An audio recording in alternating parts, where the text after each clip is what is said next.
Above all, I'm just a person that questions everything around him and trying to see how we could move forward as a people. That's one of my biggest things. Welcome to another exciting episode of Pushing Your Peers podcast. I'm your host, Bourne, and today we have another exciting guest, Alison Cole, a multifaceted creative author, philosopher, and visionary based in London. On this episode, Alison shares his unique perspective on prosperity, emphasizing the importance of a holistic approach that encompasses spiritual and physical well-being. He opens up about his successful book, North of My Mind, discussing the vulnerability and authenticity that went into this creation. We also dive into the preservation of African culture on a global scale and the attitudes we must embrace to move forward. Alison's insights and passion made this a powerful episode. Sit back and let's push some peers.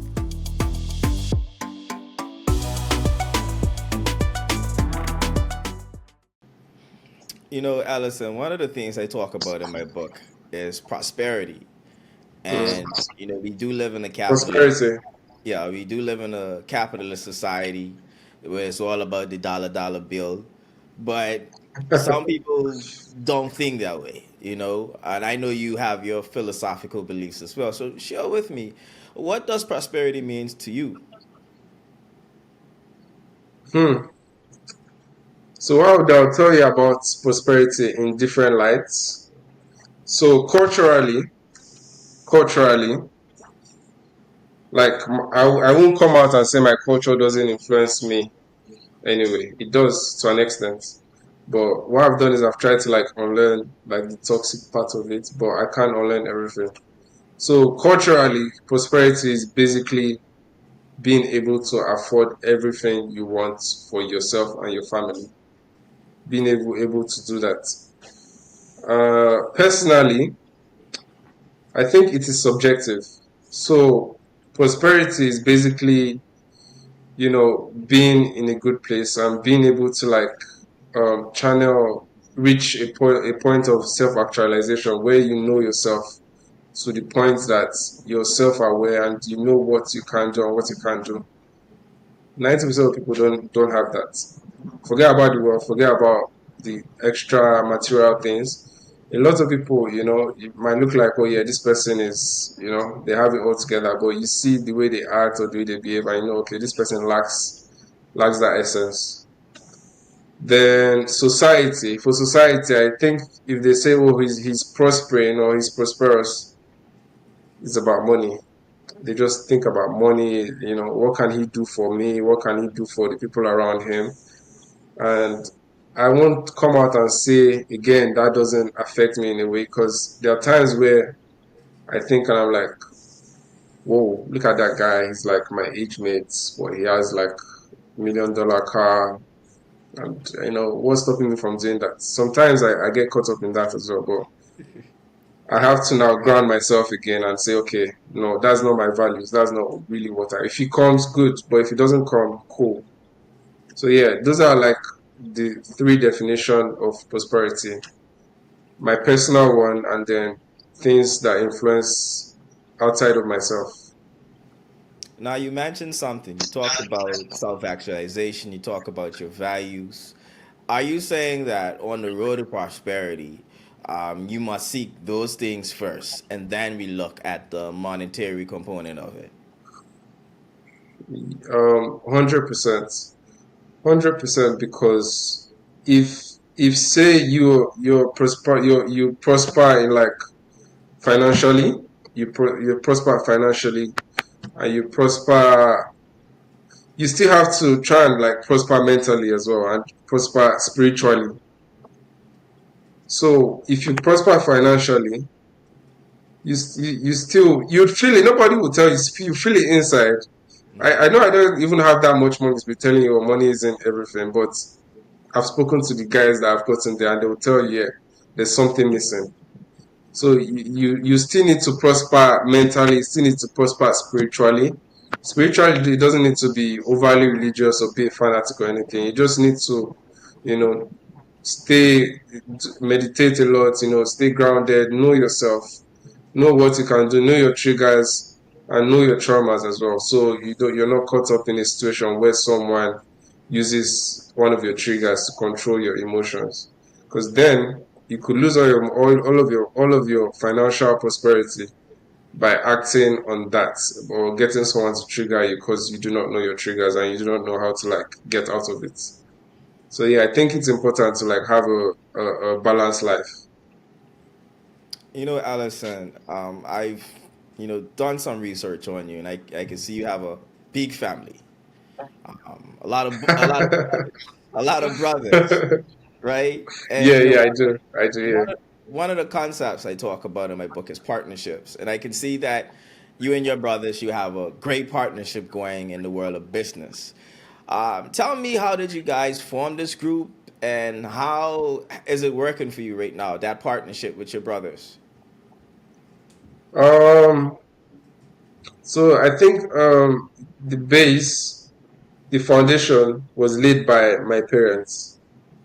So growing up, we didn't always have it all. I'm not, I wouldn't say we're from like a rich background or anything like that. But one thing I know that we never lacked growing up was love and kindness. So imagine, I have six brothers. I'm the seventh, by the way. Imagine growing up in that type of household, and you barely have enough food to go around, and you see your mom or your dad bring someone from outside, maybe like a homeless guy or someone that just, the family isn't can't feed them, and they bring them to your house, and you're like, yeah, you need to try and share with them as well. You're like, this doesn't make any sense. We can barely eat. Why are we sharing? Now it's gotten to a point where we now see the benefit of that. We now see the benefit of that. And it's helped our partnership in a way that we never get too greedy. Nothing is too small. Anything the family company makes, we make sure it goes all around. So that's like one of the key things to like staying together and, for the partnership to prosper. We share everything, we discuss everything. Even despite the fact that I'm the last, my opinion still counts. Like if we're given different ideas on how to like take the company to the next level, nobody's made to feel like, oh, you're too small. When I give an opinion and it makes sense more than what every other person has suggested, they'll be like, oh yeah, what this said makes a lot of sense. Then we'll go with that. So everyone, feels important. Everyone, when we're like sharing of funds, it goes around. Everything, it's just been, and it's because of that foundation that our parents set for us over the years. Even when we didn't have, we used to share. Like we would share with each other. Now that I can say, okay, it's not like we're like crazy rich or anything, but we have enough to all live comfortably. I would say yes, we still, those values are still there to like steer us in the right path.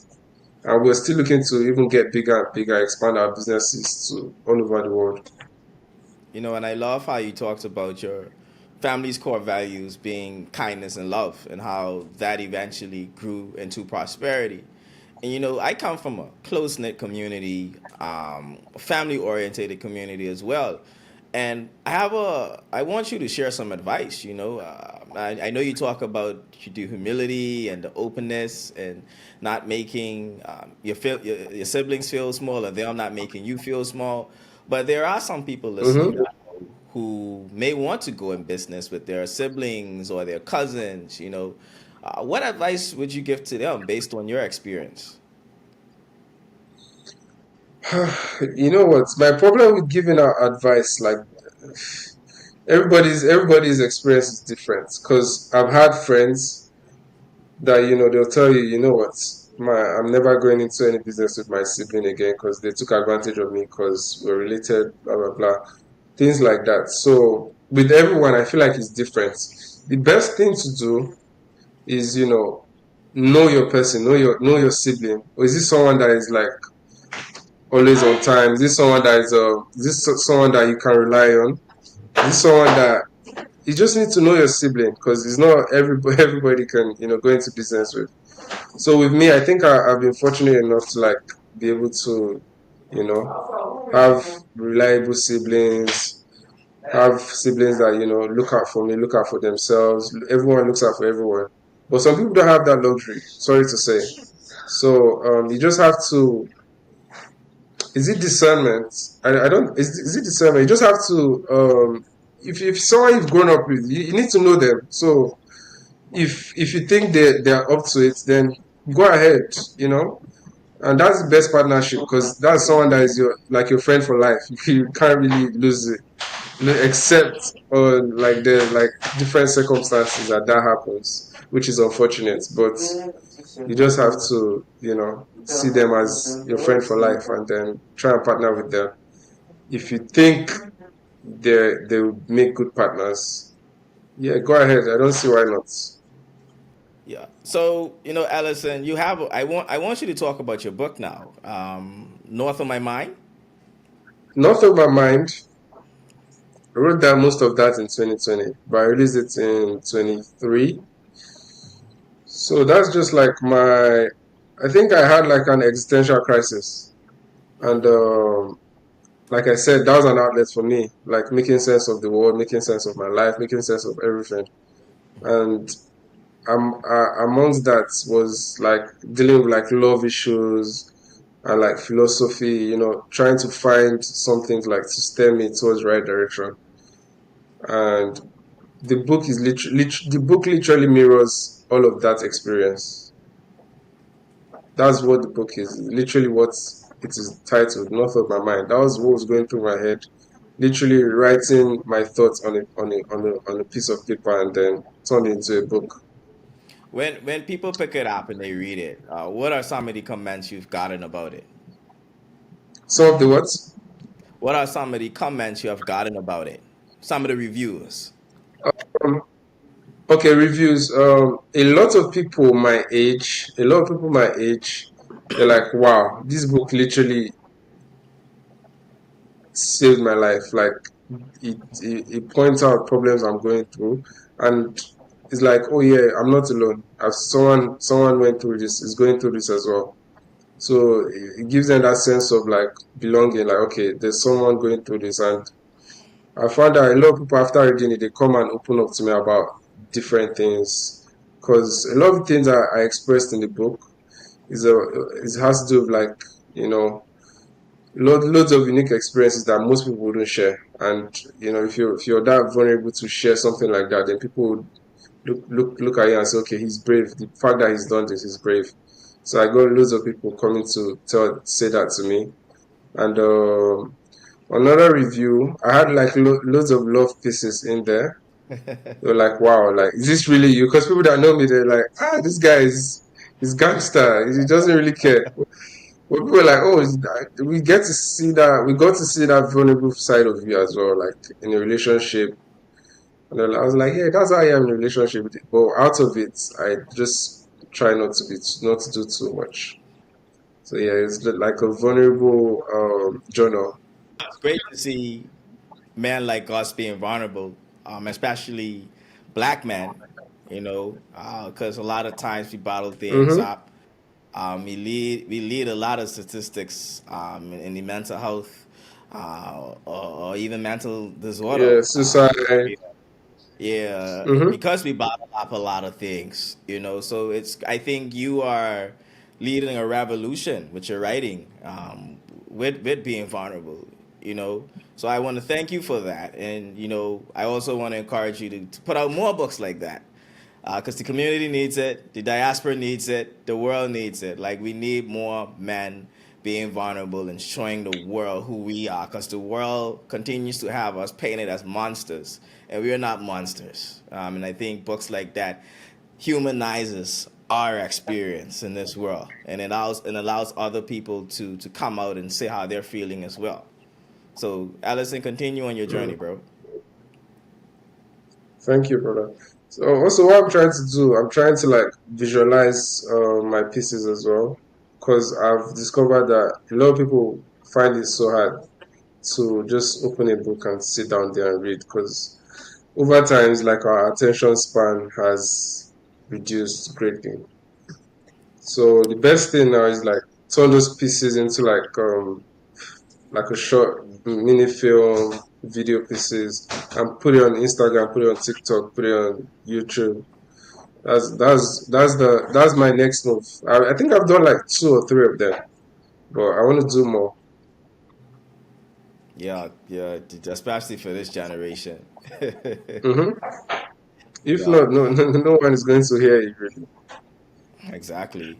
And Allison, I want to now trickle over to the second half of the show where you get an opportunity to discuss a word that begins with the letter P that has been either transformational or led to happiness or anything positive. You have an opportunity now to share a word with the audience. Um, let's talk about preservation. So, Sure, go ahead. yeah, I feel like we should try to like preserve like basic our foundation, our basic elements that makes us who we are, like the blueprints. As a black man, as an African, you need to preserve aspects of yourself. So, first of all, so there are old tales that these days you say you share with like a young one, or you share with like, or an older person shares it with me or someone around my age. We just look at them like they're saying nonsense. But that has been passed down. There are negative ones, but there are positive ones. They're the ones that like tell you, like their stories that tell you, like, okay, you need to be told, so you know that okay. So whenever you're doing something, there's always a positive outcome on the other side. There are stories like that, and these days those stories don't work anymore. I think we need to really hold on to things like that. Then another thing, our core values, respect, things like respect, things like not embracing too much of like the Western ideologies because it does affect our community the most. I feel like they use it to like push. They use it to push. They use us to like promote things that doesn't benefit the black family in the long run. It takes away from us, and because as black people we're so passionate, we're so emotional, we we tend to like take on these things. There are loads of concepts that we just take on, and what it does is it tears us apart.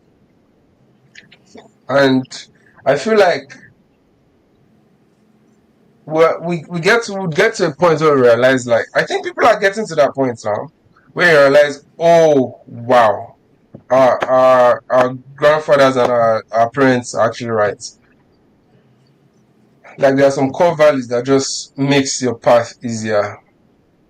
It just makes everything easier. Look at our community today. We have the most baby mamas and most kids out of wedlock.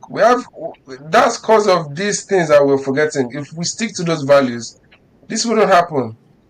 And creating babies outside of, like, I wouldn't say like a traditional family, but creating babies outside of a loving home is just a disaster, because that comes back to us. It comes back to hurt the community, because that baby wouldn't go out there before they even say, oh, they want to go out there and do something to other people. They hurt themselves. You see black kids killing each other every day because there's so much hate. That hate that the mom has for the dad is been projected onto them, and they take that now. We just need to preserve our core values. We need to go back to the source and say yes, learn it over again, because we're losing it. As the people, we're losing it. We take on these concepts, like the media could just come up with something ridiculous, or this is now, or what's in vogue, and we just take it on emotionally, passionately, and push it to our own detriment, and we hold on to it to the point that it hurts.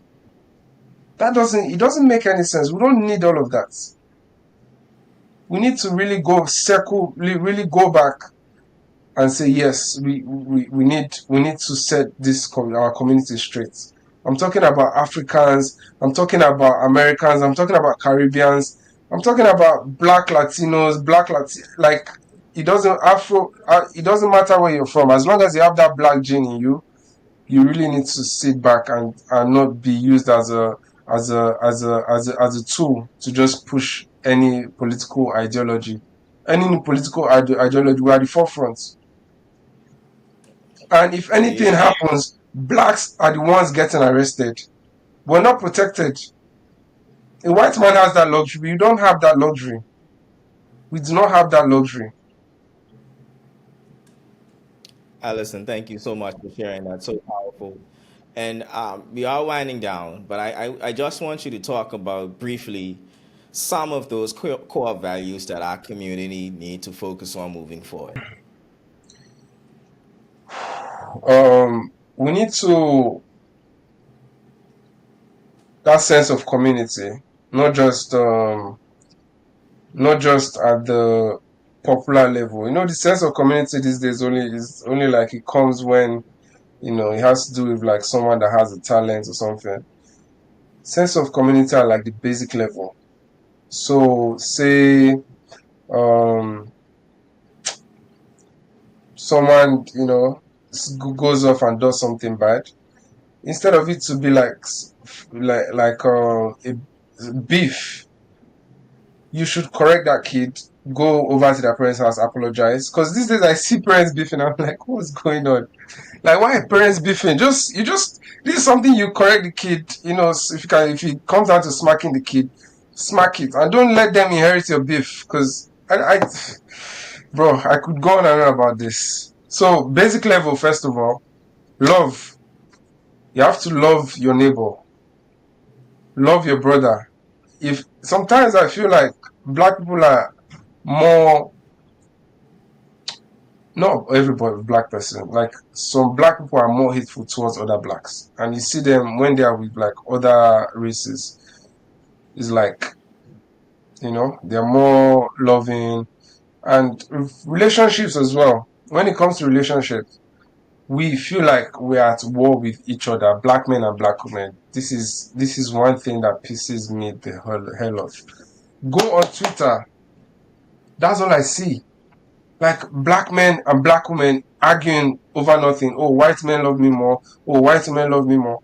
It's like, what are you doing? Come back home. And back home, they do it to a point where it's even toxic.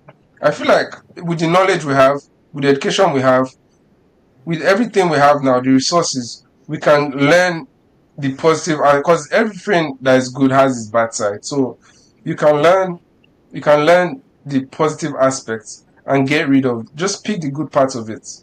So for instance, say relationships now, you can pick the parts that has to, because in Nigeria where I'm from, back in the days, you're told to marry from your direct culture. Like if I'm Igbo, I'm marrying an Igbo girl. Not just an Igbo girl, I'm marrying a girl from my village. Yeah. So we can pick from that, but you don't have to marry a girl from your village as long as the person is black. That's what I'm saying. We can pick and then tweak it to like make sense, because culture needs to evolve as well, but it doesn't need to over evolve to the point that you lose it totally. Like just pick the good parts of it, and the toxic parts just shed it off. So why not keep making black families. What's going on? Like every time I see a black woman with a child, the father is nowhere to be found. Like it's so common. I see it every day, and it pisses me off. And you ask them, they have something bad to say about their baby daddy. Or yeah, you come online, see baby daddy talking bad about his baby mom.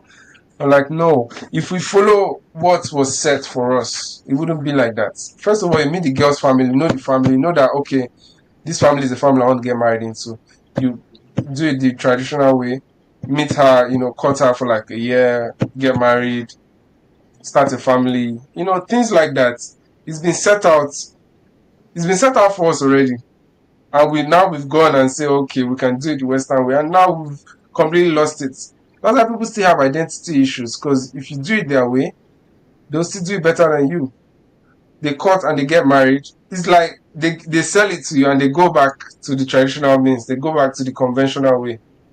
But we take it up and we lose ourselves in it. And it's because a lot of people just lose their identity. They don't have that identity. So I don't know what we need to do or what needs to be done. Try and find that blueprint and work with it. That's the only way we can save ourselves. If not, it's It's going to be doomsday, boy. I can hear you, and I can hear your passion about it as well, Yeah. Allison. I just want to thank you so much for coming on and sharing your views. You have so much wisdom and so much to offer. 30 minutes Uh, did not is not gonna do any justice it's not gonna. I nonetheless. can come on again. I can come on again. Wrap it up again. Now I usually close with a off the wall topic. So question, sorry. So my question to you would be my final question to you would be, if you can travel anywhere in the world, where would you go and why? Right now, I think Senegal. Is it to stay forever or just to go right now? Just to go. Just to go right now, Senegal. Just because I went there in 2021, and the vibe is like the culture is well preserved. The people are nice, kind, loving people. I would I would want to be in that sort of space where I feel like I just feel whole, I feel nice, I feel the people are nice, people are good vibes. Just people fishing, not worried about like what like luxury or anything. Just enjoying life, enjoying nature. That's where I want to be right now. I'm in Thank you for London, which sharing. is the total opposite of that. So I know too well. Well, Alison, thank you for coming on. Do you have any final words? And also, where can people find your work? my book is on what if you're like anywhere you can get it on Amazon.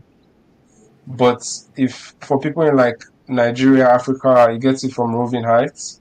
Then people that are like in London, you can get it from my website or you can get it from Amazon. Alison, I just want to thank you for being a guest on Pushing Your Peace podcast. Ladies Thank and you so gentlemen, much. Thank you for having Alison, me. Thank you. thank you. Thank you so Yeah. much. Ladies and gentlemen, author and philosopher Mhm. Alison Cole. I'll see you guys next week on Pushing Your Yeah. Peace podcast.